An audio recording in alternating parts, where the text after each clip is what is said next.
think we can slowly get started. Awesome. Hi everyone.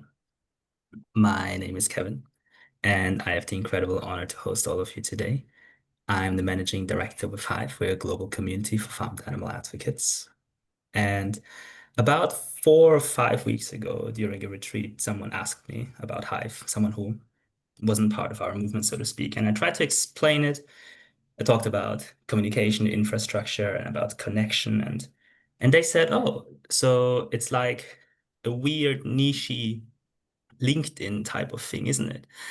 And I was like, well, yeah, no, maybe. Um, so a key difference between LinkedIn and Hive is that Hive is like a closed community for highly engaged advocates, whereas with LinkedIn, you can really expand your reach and you can reach networks that otherwise would not hear about your work. Doing so well requires a lot of intention and thoughtful work. And I don't think I know anyone who has mastered the LinkedIn game quite as well as our guest today, Monica. Monica is the executive director of Neurus Institute, an organization dedicated to empowering the next generation to build a more just and sustainable food systems. At New Roots, Monica uses LinkedIn strategically to expand the organization's reach, connecting with funders outside of the movement, hire top talent, and keep alumni engaged. So we've shared Monica's LinkedIn post with our team before, and other people have agreed that her LinkedIn is, quote, on fire recently. So when we asked her to share some advice about what she's learned, we found her tips so incredibly practical, insightful, and genuinely useful that we thought we would have to share it with the broader Hive community. So today, Monica will share the results of her experiments on LinkedIn, from connecting with supporters and attracting great candidates to keeping alumni engaged. Monica will talk candidly about what she's learned along the way, including insights into how the algorithm works, why she believes the animal advocacy movement is seriously underinvesting in LinkedIn. Rather than offering a one-size-fits-all formula, she'll share practical tips and real-world examples that advocates can adapt to their own work in ways that feel authentic and sustainable. Please remember to submit your questions in the chat if you have some. We'll ask some of the pre-submitted questions first, but we may have more time left in the Q&A. If not, we will address them afterwards, more on that later. Also remember that on Zoom, you can turn on CC. You should see it in the toolbar at the bottom. That will help you follow along the conversation, especially if you're not a native English speaker. With that, I'd like you all to warmly welcome Monica. Thanks, Kevin. Great to be here. Great to have you. So moving straight in, some people may be hesitant to to spend time on LinkedIn because they're unsure if it's a good investment for them. Could you maybe share a little bit why you think LinkedIn can be an effective platform for advocates, even if they're not part of an org or not on the leadership team? Yeah, absolutely. And I just want to start off by saying I've only been on LinkedIn posting regularly for about a year, and I've been pretty blown away by how useful it is. So everything that, just went up on my LinkedIn post from a few minutes ago is very true. Like the number of followers increased, the visibility for the organization. It's just made a really huge difference. I think that LinkedIn is fantastic for networking. Some of you are going to Reducitarian this weekend. Some of you went to Ava. I mean, when I think about how Julia and Brian are investing in Swap Card or whatever the platform is, like do go through there and I look because like I can't meet with every single person at the event, and I'm not going to do one-on-ones with every single person, but I can add everybody on LinkedIn, and that is how you can really just map out your network. There's not a single person I know who thinks that they're going to end factory farming by themselves. So I found it just really helpful. There's a billion users on LinkedIn. It's not anonymous. You can really like target people. You can look at who you need to get to know. And it's just incredibly helpful. Every time you get an email on the fast list or something, you have an opportunity to connect with a speaker, like connect with them on LinkedIn or follow their work. It's huge. And then also from an education perspective, like there is some good thought leadership in there. The algorithm really favors individual accounts over org accounts. So we've been really intentional in posting there's like my voice and then there's the New Roots Institute account voice. And there is a difference in them, which we could talk about. So I could go on and on about like how much it's helped with fundraising and hiring, but and alumni engagement in particular is huge for New Roots. But I'll pause there, Kevin, in case you have follow-ups. Sweet. Maybe we can talk a little bit more specifically about fundraising, hiring, and alumni engagement. Are there some key ways that you have found LinkedIn help Neuros Institute achieve your goals in those domains that you would like to share. Yeah, about 2 or 3 years ago, we had major email deliverability problems at New Roots Institute, and we have found that far more people see my LinkedIn posts than read our email newsletter. Especially if it's not even just deliverability, it's open rates. And you want to be top of mind. You want people to remember that you exist. It just helps. So it's been very intentional. Like not posting so much, like once a week has been a really good cadence for us. Like it might increase at another time, but right now that's just has been something achievable that we could do. When it comes to hiring, Lisa and I just calculated that nearly half of our hires from the past year found out about us on LinkedIn, and then the other half found out about us from like other people who, for all I know, may have found out about positions on LinkedIn. I hear that recruiters generally find LinkedIn to be the most effective platform for vetting job candidates. Are able to create unique URLs called UTMs that like let us track if they came to us from LinkedIn. So our metrics have really changed beyond, like just seeing how many impressions that we get to like actually being able to see a real outcome. And then for New Roots Institute with alumni engagement, we're really trying to help position our students in certain occupations. We are trying to make sure that we follow their journey. We want them to continue to come back to New Roots Institute when they're looking for jobs or going through any kind of transition. We want them to be focused on anti-factory farming. So it's been really huge for me to be able to cheerlead them, for me to amplify the posts of others.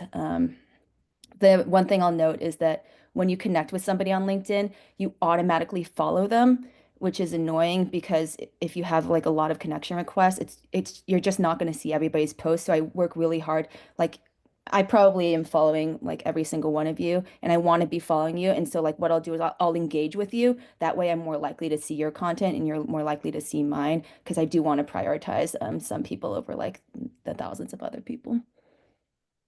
Sweet. Yeah, that sounds like you've had some great success with LinkedIn as an organization. Could you share maybe a bit more about LinkedIn as a tool for any advocates? I imagine a lot of people on the call today are not necessarily part or representative of an organization per se, but would like to leverage LinkedIn more as an individual.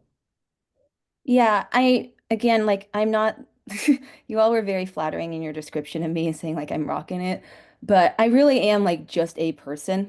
And like I haven't written a book, I'm not a movie star or anything like that. Like this is just I think that the reason why I can be inspiring is because I really did come from having less than 500 connections on LinkedIn. I never prioritized it before, and it just shows like with just a little bit of effort, you can build it to what it is now. I hope to grow it even further.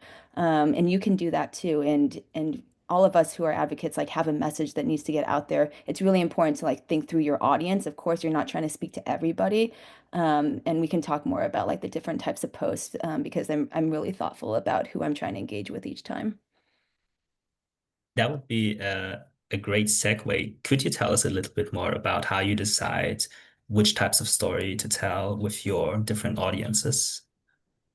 Yeah, absolutely. So I'm gonna try and share my screen. This is like our actual working document. So you can see that we have like all the different tabs here. We have a ton of ideas down here at the bottom. And then you'll see that for the month of September, we were looking through the different topics. We're thinking about the different categories that they fit into. We're thinking about if the post is targeted to like just like the general population, we want to optimize a post so that it's more likely to go viral versus something that is like here for this one, we know that this one is the audience is like leaders and peers in a nonprofit space, but then like another one might be for prospective applicants. So we're really thinking through like, do we want to be speaking to my core base? Do we want to, because I don't want every single post to just be like this viral, like nonprofit post. Like I know what is more likely to go viral, but I don't want to always do that because I have different objectives, right? Like, for example, with hiring or for fundraising or like, emphasizing our work in the environmental space. And then as you can see, just really quickly, what happens in our planning process is I write basically a bunch of gibberish. Like this is my actual like first draft. I'm pulling from like our various in this one employee handbook, and then Lisa who is a better writer, is like and th knows a lot more about LinkedIn, is like editing it until it finally becomes this. So, yeah, I hope that's helpful to folks. That's amazing. Um, would you like to maybe share some examples of posts that have sparked particularly high engagement and maybe some of your reasoning behind why you believe they worked? Yeah, absolutely. So we can actually look at some of my top posts. So for those of you who don't know, if you're on your profile or you're on your homepage, you can click here into your post impressions, and then you can change for like say the past 365 days because that's all I've done. And then we can look at engagements. And then we can actually like see some of the top performing posts. You can also like look by audience and again like adjust for different days. So here I already adjusted for the past 365 days for impressions. You're able to see like what some of like the um, hooks were. I don't know if you saw like when I was going through the working document, but it's really important to have a good hook. We brainstorm like I want to say at least 4 hooks per post. And that's I think one of the most common mistakes people make is they write a really awesome post, but their hook is weak. And the hook matters more than anything else, like even more than the picture, I would argue. So definitely spend time on the hooks. And then we've certainly found that like certain posts um, that have like a more hook that's a little bit more like intriguing, a little bit more shocking tend to do better. And then this is actually helpful. You can see that you can look at post success by all these different metrics like impressions, engagement, reach is like the actual number of accounts, right? So even though something like might have a huge number of impressions, the actual like members reached is a lot lower. And then it can tell you about followers gained. Again, like you can't even say like that this post was more successful than this post because like there's different metrics that you can be looking at. And then when it comes to oh, and then yeah, we'll also see like did was there an image? Was the topic? And then for like bottom post, we do actually look at like why it didn't go well. We analyze that. We look at like what was up with the hook, what could we have done better? And always we're experimenting all the time. So even though like something didn't perform well, we're learning a lot from it. Like we're trying out all these different formats, you know, polls, carousels, images without me in them, and so on. Sweet. Could you share a couple of learnings there of what you have found maybe surprisingly didn't work very well, or maybe surprisingly did work very well? Um, so again, hooks with shock value tend to do very well, but or anything that like encourages you to keep on reading. Don't over-index on them though, like your audience will absolutely recognize that that's what you're doing. Again, photos with me in them generally do well, although one of our top performing posts recently didn't have any image whatsoever. That LinkedIn algorithm definitely seems to support job posts. We're very strategic also in the order of our posting. So there are some posts that I really want our audience to see. Like, for example, we went through a strategic shift a few months ago, and when we did that post, that was the one that I really wanted people to see. So I'd been building up to that and not trying to do too much redundancy before that. We found that thought leadership with storytelling weaved in generally works pretty well.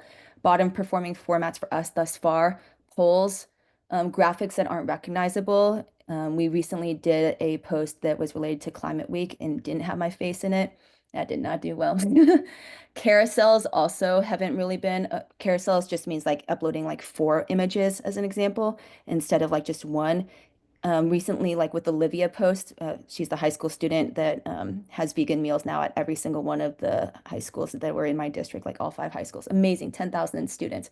And we purposefully put like all 4 images in one photo. The other advantage of like doing that is you could boost it. So we've been experimenting with boosting posts as well. And so putting like paid money into that. Sweet. Um, could you maybe share a little bit more about this whole idea of sequencing posts and maybe also a bit about timing and the consistency of posting? I think that's something that people often have a hard time wrapping their head around. Yeah, consistency really matters. So even though I've only been I've done this for about a year now, but it's only like within the last few months that we've been posting on Tuesday at 9 a.m. Pacific time very consistently. And I've seen the difference for sure. We used to experiment. We're like, oh, well, if we post once a week, could we post on Tuesday this week and then on Thursday next week? Really, I would encourage us all to like just find like a time and just like post consistently every single week, which is why I was discouraging Sophia from like posting so much, even though like your posts are excellent, but like I'm not seeing them. So there's something about like the exact time that I think really helps. What was your other question, Kevin? About this whole idea of sequencing posts in order to build up to or to boost others, and about the timing involved in all of that. Yeah, I mean, when you're on your homepage, you'll see that there are all of these posts from like a week ago, 2 weeks ago, right? So I know that I can do a post that is probably going to perform pretty poorly, just like not reach as many people, but it's really an important post that I need to get out to my audience. And then I'll follow it up with a post that I know is more likely to get a lot more folks. So that will essentially give like a boost to the previous post. Does that make sense? Yeah, so it's like retroactive almost. Yeah, and I don't want to be stuck in like just one space, right? Like I know that I could probably talk about like 4-day work week burnout stuff because like that's a universal thing on LinkedIn. I have lots of thoughts. More will come, but I'm also remembering that I'm the executive director of New Roots Institute, and so like my work is very much focused on ending factory farming and empowering the next generation. So this is also really key. Every single post, even if it's like seems somewhat outside of that, always comes back to New Roots Institute. And so that's my advice for you is to really figure out like what it is you're trying to do on LinkedIn and always bring it back to that. Sweet, that's lovely. You talked a little bit about the algorithm, so to speak, and the very pre-scheduled weekly rhythm. Do you have any thoughts on how you optimize for the algorithm, or to what extent you optimize for the algorithm versus your, I guess, more authentic impact? What is authentic impact, Kevin? That is a good question. I guess what I'm thinking about is if I feel like, oh, I need to post something every week, maybe quickly I'll get to the point where I feel like I post for the sake of posting. Whereas I guess my more authentic approach, like, oh, if something really comes up, I really want to share with the world. But then maybe that will not be seen by other people, which then kind of defeats the entire purpose. So that's something that I think people may struggle to balance. Oh yeah. The things that I do you think that every single thought I have goes up on LinkedIn? Of course not. Like it's very curated. It's one post a week. And actually, there's a blessing in that. I think that we found that some of the most successful influencers or the folks that have the most visibility on platforms like Instagram, they're posting so much more. LinkedIn lets you relax a bit. LinkedIn is showing you stuff from 2 or 3 weeks ago. So I prefer LinkedIn. And even though we do have this posting schedule, we're absolutely changing things last minute. Like in the September month, you can see that we were going to give job advice, and we completely changed that to um, talk about like hiring for the board of directors. Like we're making room for things. We have like quote unquote evergreen posts that we know we could post at any time. Makes a ton of sense. Perhaps then kind of flipping it around, do you have any tips for posting consistently without getting overwhelmed? I mean, maybe I'm then on the other side of things where I just feel like it feels like almost like a task on my never-ending to-do list. Yeah, how do you handle that? Yeah. Well, I think that this is where people get messed up is because there's so many social media platforms and you're like, should I be investing time in Snapchat versus Instagram? How similar is it to TikTok? And it is a lot. And I think that a lot of communications and marketing departments and organizations are trying to do all of them. We have, but like LinkedIn just makes the most sense for me specifically. Like I'm unfortunately not a real TikToker. So maybe this is a little bit more getting to the authenticity, Kevin. I am not going to be your TikTok star, but yeah, I can put myself out there on LinkedIn. Sweet. Could you then maybe share a little bit about your weekly posting workflow? How does the sort of LinkedIn post and life of Monica Chen looks like in practice? Yeah. So first of all, remember that your actual posts are only part of your LinkedIn presence. Like if you really want to drive, this is not Instagram. Like you do have to engage with other people. And that does so anytime I'm on LinkedIn, I'm scrolling and I can do that at any time, right? Like whether I'm on the subway or like waiting for a flight or something like that. And do not just scroll past people, engage with their posts, right? Like write comments, give likes, whatever it is, because that basically means that they are going to then see your posts as well. And that helps like initiate like these conversations. When I'm trying to connect with people, I will absolutely like set that bell icon so that like I see every single thing that they do. And so then I'm able to engage with them. It helps like again keep me top of mind. So it is really targeted in that way. So number one thing is don't obsess over posting because your other engagement matters as well. Luckily, it's very low lift, and I'm able to do that even like when I wake up in the morning or, in an evening routine. And then when it does come to your posting schedule, I think just starting out like we did, like not very ambitiously, just once a week as opposed, because I never want New Roots to get into a position like we have with like some of our other social media where it's just like there's so much content that you need to push out that it like just don't think that there's as much thought to it sometimes. But with LinkedIn, especially because it's coming from me and like my voice and my reputation, I guess, quote unquote, is on the line, like I do make sure that I feel good about every single post. Yeah, I'm curious to hear more about the sort of balance between you as a public-facing person, as Monica, versus you as a representative Neuros Institute. Do you find that you often need to find a good balance about sort of Neuros visibility and your voice, or do you find that they merge and they harmonize very well? Oh, I love that. Yes, I harmonize with New Roots Institute, Kevin. I think that's really good. We've come up with like all these words for what my voice is. And the thing is, those words came after I'd already started writing, so it does feel very true to me. Like I am a cheerleader. I'm pretty sure like that's like one of the words or something like that. Um, and But I do want to say again that it is something that you're putting out there publicly, and everybody knows it, right? Like people use LinkedIn to find jobs. You don't share like every single hobby that you have in the world on LinkedIn. Like you're putting something out there and you have a purpose. I think it's really important to not try and just like be famous on LinkedIn for the sake of being famous on LinkedIn, but to like figure out what it is you're trying to say.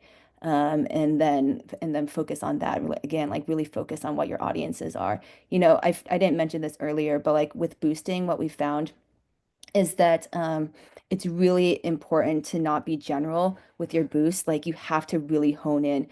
For those of you who are fundraisers, you might think like anybody could be a potential donor to your organization. That's not the way to go. Like you have to really like hone in on that audience for sure. Otherwise, I think the boost is a complete waste of time and money. So would you generally suggest to really think through which posts are meant to reach which target audience and then to work very strategically around these targets as opposed to try to cater to everyone with every post that you write then? Oh, you can't cater to everybody with every post. So yeah, that's just an impossibility. And then when it comes to, we have a super small budget for boosting because again, we're experimenting all the time. Like we're getting information. And that's why I wanted to do this webinar because nobody was able to tell me what to do. The algorithm is changing a lot. There's like general best practices like, hey, don't put your link inside like the body of your posts sometimes. And then other people be like, I don't know. So we've tried both, we experimented with, like two calls to action, with different hashtags, how many hashtags, all that stuff. Like we're always experimenting. So yeah, that makes a ton of sense. I believe I also saw some, maybe if we can briefly sway over some audience questions around paid ads in particular and about pouring actual money into LinkedIn. Are there any early insights from your experiments that you would like to share? Yeah. Um, I think that for most folks, I'd be pretty hesitant to put money behind paid ads or boosting posts, which again, if you are going to do them, you can only have one photo, so keep that in mind. Um, what I'm really interested in is because you'll see that I have like almost 7,000 connections at this point. I want to make sure that like my posts are getting to those people, and we're having trouble right now, like really getting it to just those folks because those are the folks that I would like to see it. Sometimes, like when we're trying to narrow down for like this specific region, people who are in like executive positions in sustainability or something like that, then it tends to like just be all over the place. Um, We have tried boosting like low performing posts, and we've also tried boosting higher performing posts and like seeing how they do. I've I I've talked to Evan Knight, who I do recommend. He works with thoughtful content, and I got to know him through JS at Good Impressions.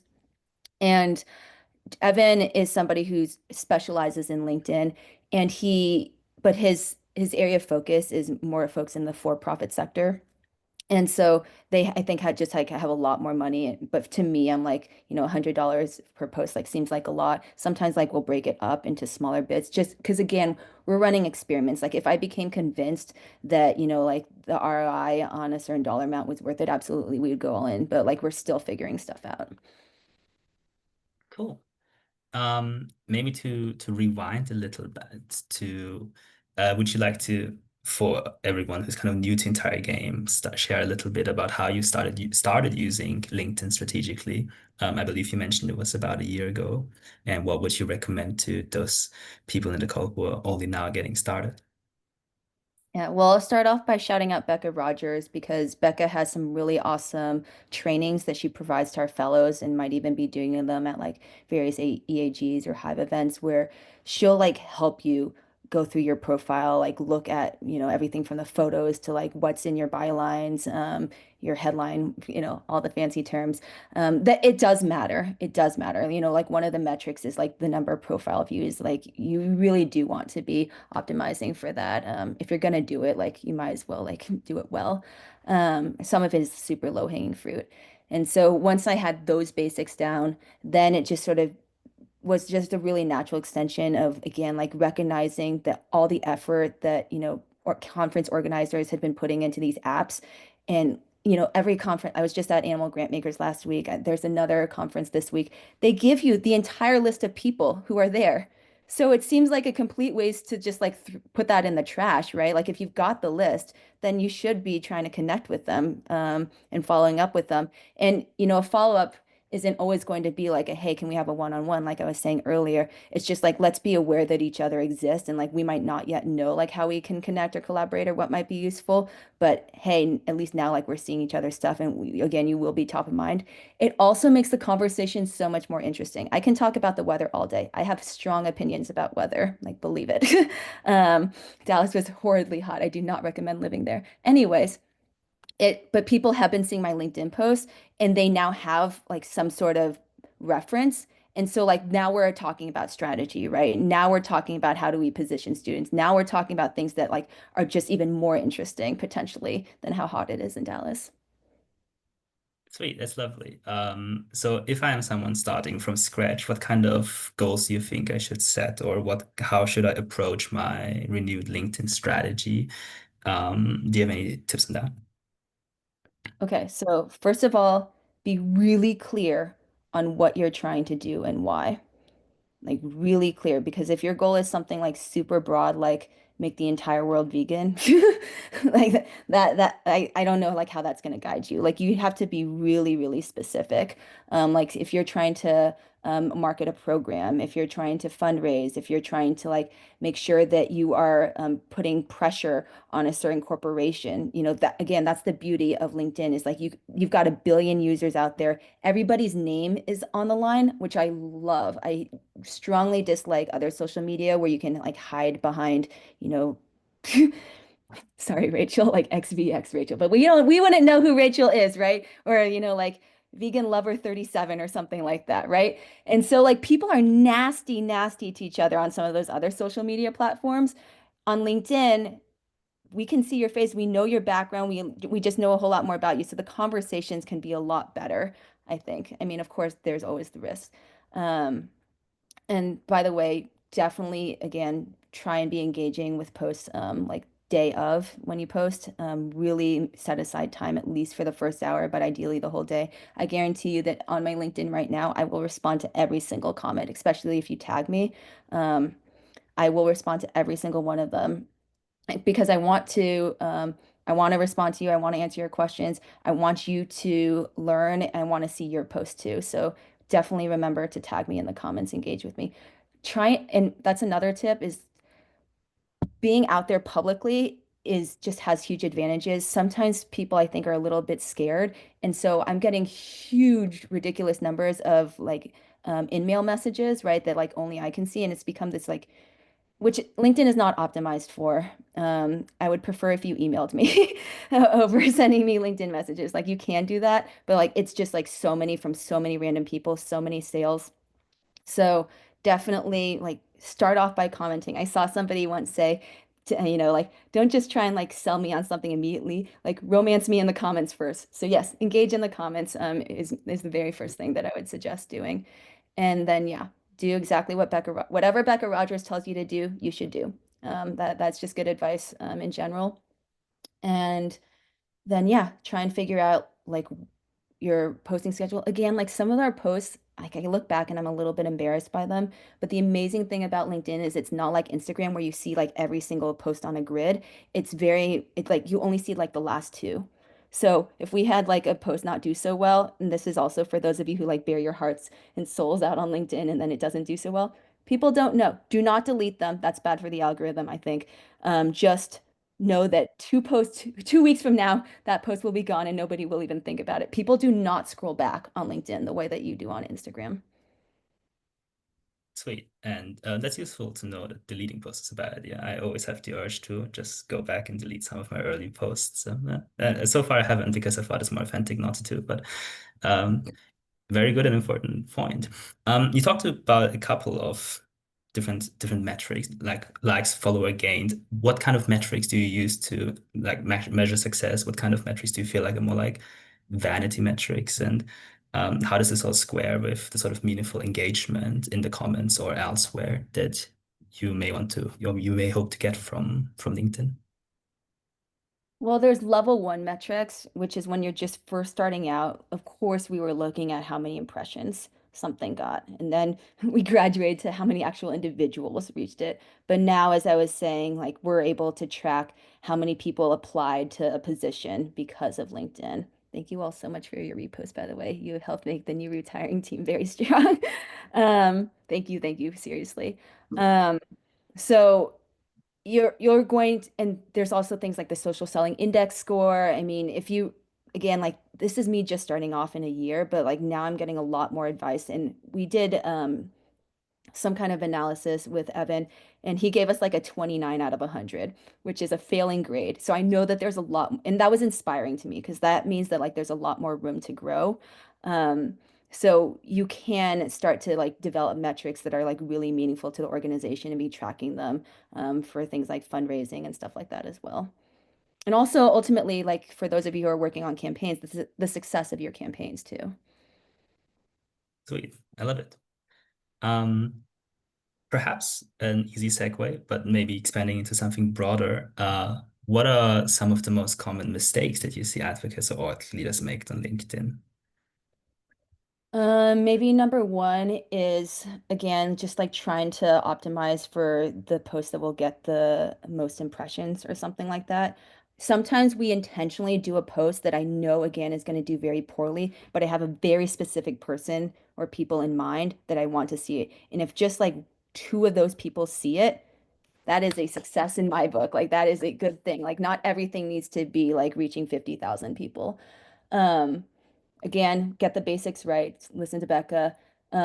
You have to be really strategic. So, like, there was a reason why I posted about my guinea pigs 2 weeks ago. Like, there was absolutely a reason for that, even though like that post didn't perform as well.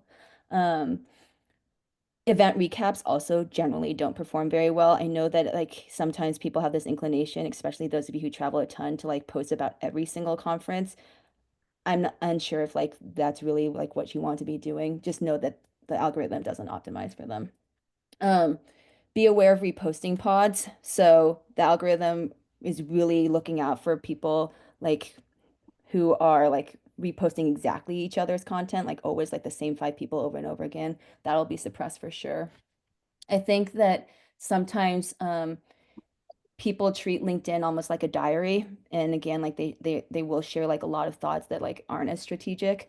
And I think that like can sometimes when it doesn't perform well, it can like really hurt your feelings. Like I have feelings too, by the way. Like I absolutely have ego. I love being liked. I think that LinkedIn has figured me out. Like it knows that I love likes.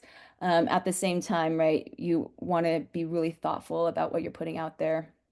Um, I would also say sometimes people optimize for what's trendy. You can see that all the time. And the audience is smart. I think that it's really important to like know your audience and never forget your core audience either.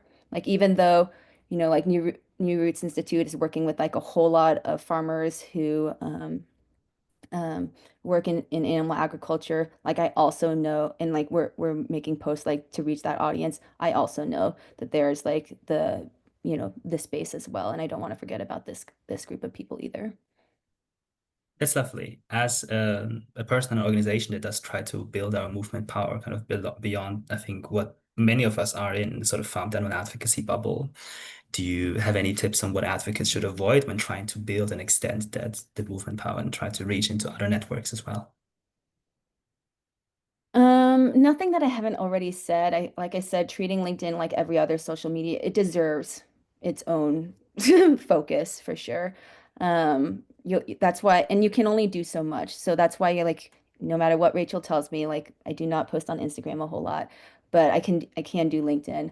Um, and then again, what we were talking about, Kevin, I think that sometimes people will be like, oh, this is getting, 50 likes, therefore I should like try and replicate it. The algorithm doesn't like it that. You have to switch it up, and in doing so, you'll hopefully also expand your audience, which I think is just so important because ultimately we as a movement want to be using LinkedIn to grow our networks.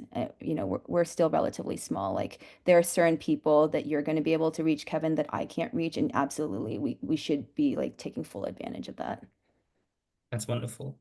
To wrap us up with these questions before we hop into the Q&A, do you have any final tips for staying authentic, consistent, and impactful, or anything else you would like to expand upon? Uh, Just know that there is very little correlation between comments and likes and impressions and individuals. Sometimes you might think, like, I did a post that performed poorly, and then I can see that it was sent to like 200 people who were too afraid to like comment on it or something like that, whatever it is. So know that like what's out there isn't always like showing like the actual value of the post. Um, and we've also been talking about like obsessing over metrics. Again, I think it's really important to change your metrics. Like if you're like feeling really sad that like you did something and it's performing in this particular way, I would wonder if that's even like the meaningful metric for you. Sweet, lovely. Um, I would love to switch over to some questions from the audience just before we do this. Firstly, thank you so far already. It was lovely to hear all of your insights. I definitely learned a lot. But also, I would love for us to take a little group picture together. So, for those of you who are as new to Zoom as I am, well, Rachel's camera is on, perfect. Zoom has a function where you can snap a group picture. We will set it up. It will show up in your screen. You will have to choose to allow, or if you would prefer not to be in a group picture, to not allow the photo being taken. Fair warning, as soon as you click allow, it will just snap the picture. So make sure to be in position and smiling or otherwise beautiful, as all of you are. Before clicking allow, I have made that mistake more than once. So let's take a couple of seconds, get into position. Obviously, it will take your own picture separately, so you don't need to wait for others to be in line as well. Just look cool, click allow, and then we should be good.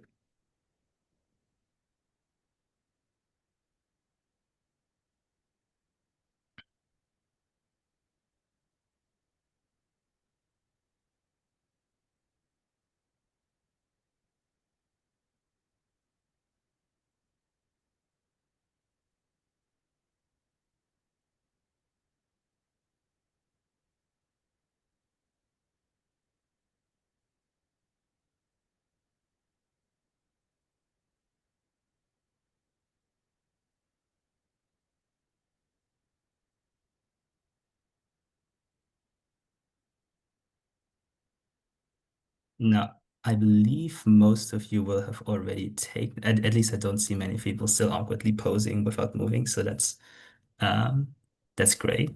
So let's move on to some Q&A questions. I'll first ask a couple of questions that were previously submitted. In the meantime, I'll also go through the questions submitted in the chat. Feel free to like the questions that you would also like to hear. I believe a lot of you have already done so, so I'll try to prioritize those with a lot of engagement. And we'll see how much time we have. Um, and then I'll say some closing words. Firstly, Monica, someone expressed that they sometimes feel torn about how honestly to write about animal rights related issues versus toning it down to something less controversial. In this particular case, they are representing an organization that has perhaps a slightly different public image and fear that they won't be taken seriously because of some sort of vegan agenda. Do you have any thoughts on that, on balancing that, or any tips? Again, you have specific goals on LinkedIn versus what you would be doing on another platform or even email. So I think that if posting certain content is going to prevent you from achieving your goals on LinkedIn, obviously you shouldn't be posting them. Um, yeah, I think that that's my answer. It's just like you have to be really strategic and have like your goals for LinkedIn versus for your other platforms. Maybe Reddit, to quote Lai, is like the best thing for some of these other things. Sweet, thank you. You've briefly talked about how LinkedIn now favors individuals over companies. Do you have any more thoughts on how to deal with this sort of, I think, quite recent algorithm change that disfavors company pages? Yeah, company pages are, I've always thought of them as like ghost accounts because you don't know who's behind them. Are, I mean, there's people follow them, so that's useful. Shout out Animal Advocacy Careers. You have a lot of followers there, and I think that's fantastic. In those groups, it's such a good audience. I love them so much. Um, but yeah, there's people like people. They want to connect with people most of the time. And like part of my job is to like represent the organization. And it's not just me, right? Like other staff members are representing the organization as well. Becca goes to more conferences than I do now. Hooray. But I am like really thoughtful that like what comes out of my mouth is also seen as representing New Roots Institute. And we do make sure that like I don't share like every single win that New Roots Institute fellows do. Like the one with Livia was, something that I could relate to me personally. So we're just being like really thoughtful about um, my different audiences. Again, because you have to remember that people are coming to your LinkedIn for so many different things, right? Like some people like knew me from middle school. Like that is LinkedIn has connected me with like the people who are I knew as 12-year-olds who played volleyball, and that's what they care about, and that's all that we have in common, right? And but now I like, some of those people have become like some of New Roots Institute's biggest supporters. That's wonderful and absolutely lovely. A comment from the chat that kind of plays into that as well is could you share a little bit more about what kind of posts you're posting from the organizational page versus from the individual page? Um, I think that you could just like go onto New Roots Institute's LinkedIn page and see what we're posting there versus mine.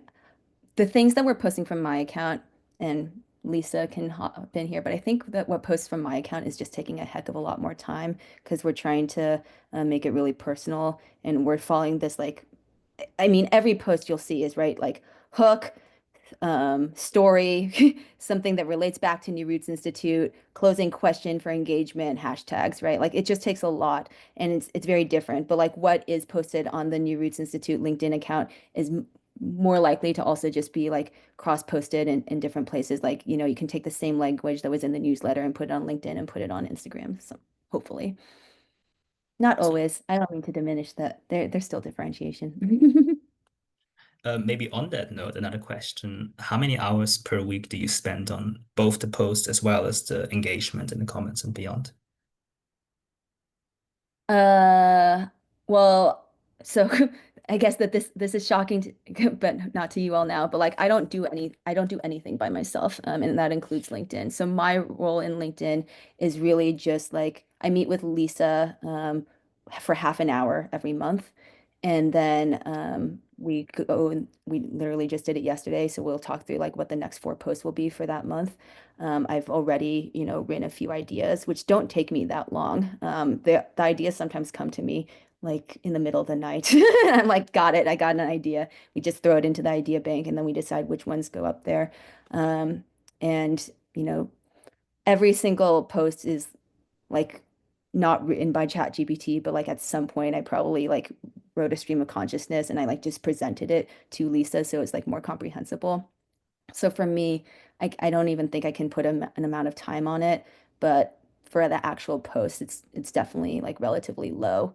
But I do engage every single day, and I'm engaging while doing other things, like for while I'm making lunch or something like that. So I can't even track it, unfortunately, but maybe half an hour a day.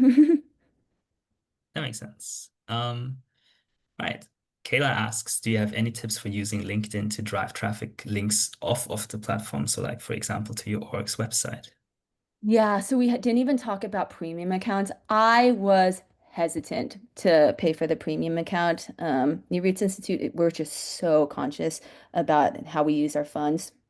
And I think that the premium account, how much is it? Like almost $80 or something like that. It's not like $5 is all I remember. And I was like, what is the actual value of it going to be? But like if you go to my profile, you'll see that like immediately it says newrootsinstitute.org. And like that's like one of the very first things that you can click on. And that has been valuable. And we are able to track the clicks there, which is fantastic. So, Kayla, maybe you should be doing that. And then, like, it might be worth it. We would have to like analyze it together. And then you'll again see that every single post, we're connecting it back to the organization, which was my major mistake at the beginning, was I was just like sharing thoughts and not connecting it back to my work.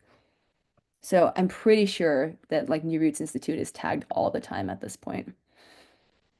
Sweet. Would you by chance consider that the biggest mistake you've made on LinkedIn, or is there another one that you feel comfortable sharing?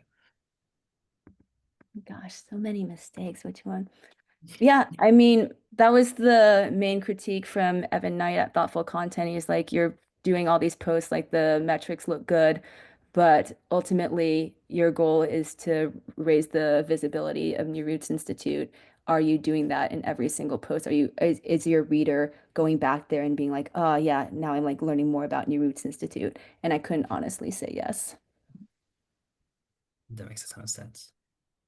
And the last question in the chat is, can you speak to what your org strategy surrounding LinkedIn, how you specifically leverage it to hit what goals versus other platforms?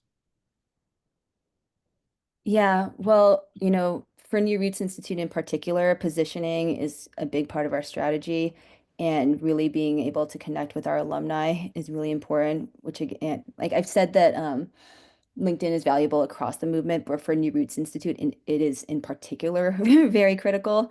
I mean, it's sometimes like really hard to get students to fill out our surveys. I don't see them at conferences as much as I'd like, or I'm often running into the same ones, especially those of you who live internationally. Thanks for joining the call, by the way. Um, so yeah, LinkedIn is, a great place to connect with them, and we dedicate some staff time to posting on LinkedIn, sharing opportunities. Like if you message one of us and you're like, hey, can you share this opportunity? Like it's probably going to go up on LinkedIn with our fellows and alumni. Sweet. And maybe a bit more broad and general, and feel free to raise something that you've already mentioned, but what do you think is the most valuable tip for LinkedIn that is the least known? Oh gosh. I wrote so many notes and like which things have I already said? Um, I mean, I think that it's really important to plan ahead. I shared the Google Doc, which is, very low level technology, right? Like you can do that. But the more advanced is that we have an Airtable. We're able to label posts by type. So we're able to diversify the posts on the weekly basis. Like that makes it a lot easier. So we're thinking, is this a thought leadership post? Is this a fun general post? Is this a fellows alumni post? Is this an org updates post? Is this a current events or a movement and systems change post? Because I don't want to do like the same type of thing every single time. Like there, you do need the diversification. So it helps to be organized. Like Okay. I wouldn't say like every Tuesday at 8:30 a.m. I'm like, what am I going to post today? Like there's thought going into it ahead of time, and I think that makes it far more manageable. Um, and and sorry, I kind of scrolled through them and I missed this one, but I'm also very curious about this. How many contributors should be posting from the same organization? Is there something there that the algorithm particularly likes or dislikes, or?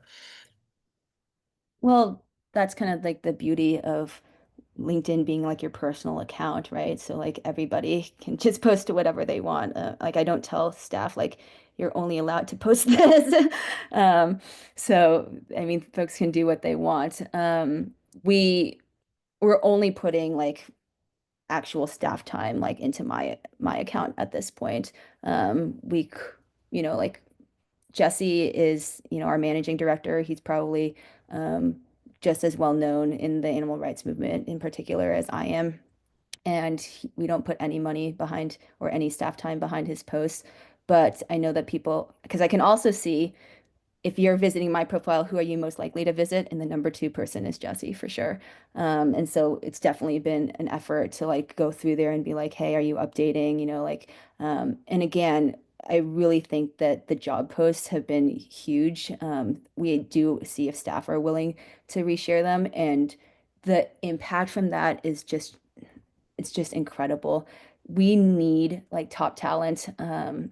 The animal rights movement like can get a lot of applications for every single position, but we don't judge the effectiveness of a job search based on the number of applications we receive. We're looking for some very specific skill sets, and sometimes that comes from outside of, our base of folks. So each staff member just like has this network, right? Like I sometimes talk about the Taylor Swift eras, right? Like my middle school, my high school, the different clubs that I was a part of, the different places I've lived, every single job I've ever had, like has all led to like where I'm at now and the networks that I have. And every single staff member has that. And so we do need to like leverage those networks because hiring matters so much. I mean, if you have the right people on the team, like you can just do so much more. Um, Maybe one last question, and then we'll cut things off. It is, how do you keep track of success that is more difficult to tie to the out-of-box metrics? Like, say you end up scheduling a really productive call with someone that connected with you off of a post you made and it tended to a longer term project that wouldn't have happened otherwise. How do you stack that against the other metrics that you're looking at? Yeah, I mean, I think we can all just recognize that some things are measurable and some things are not. And, sometimes we rely probably too much on anecdotes. Like somebody found me from back in my teaching days and has become, a top donor to New Roots Institute. Fantastic. And so, that can like really quickly, easily justify a certain thing that you're doing. But we're always looking at counterfactuals for sure. Um, I I think that yeah, you've just really have to be experimenting. Again, the metrics are going to change as you get more and more into this. You'll just start getting a lot more information. And by the way, that is something about premium. I do think that we're able to track a lot more than we did before. But don't just jump into it because that is expensive.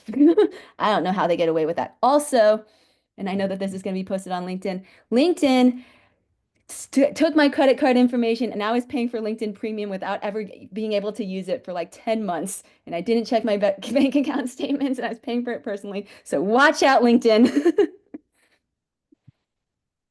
Wonderful. Right, then just to wrap us off, we just posted a link into the chat. I know that towards the end of call, everyone loves to say thank you, and I really appreciate it. Just before you do this, before the link gets hidden, you can ask more questions to Monica on LinkedIn. She's made a wonderful post where she'll continue to engage as she's promised previously. If you tag her, she'll respond. Please do follow the link for any further questions that you would like to get more details on or that you haven't thought of just now. That is now available in the chat. Yeah. Also, And make I'll sure. just say one last thing, Kevin, Yep. which is I was having a little bit of trouble preparing for this because you're all so different, right? Like my advice for executive directors is going to be different than like a development director or for an advocate who's like working on a specific project. So asking like more specific questions is really great. I do think that we all need to differentiate. Wonderful. Yes. And then, of course, if you haven't already, do make sure to follow Monica and New Roads Institute on LinkedIn, but also, what are you doing if you haven't already? Please feel free to also, of course, follow Hive's LinkedIn page and the associated individuals, as we learned today that the company pages feel a little bit like ghost towns. We also have a QR code here that you can scan to give feedback for this event. These are immensely helpful for us to plan further such high value events. And feel free to also fill out the form through the link, which we'll share in the chat in a second. Make sure to join the Hive Slack community if you haven't already. I believe most of the names I saw today were already familiar, so perhaps it doesn't apply. And then, of course, thank you so much, Monica, for sharing your insights. I think it was absolutely wonderful. I definitely learned a lot as someone who's sometimes a bit LinkedIn hesitant. This felt very refreshing and wonderful. I would also like to thank the audience for participating. There were loads of brilliant questions. I'm sorry if I missed some in scrolling through them. There were just so many. You were amazing and wonderfully engaged.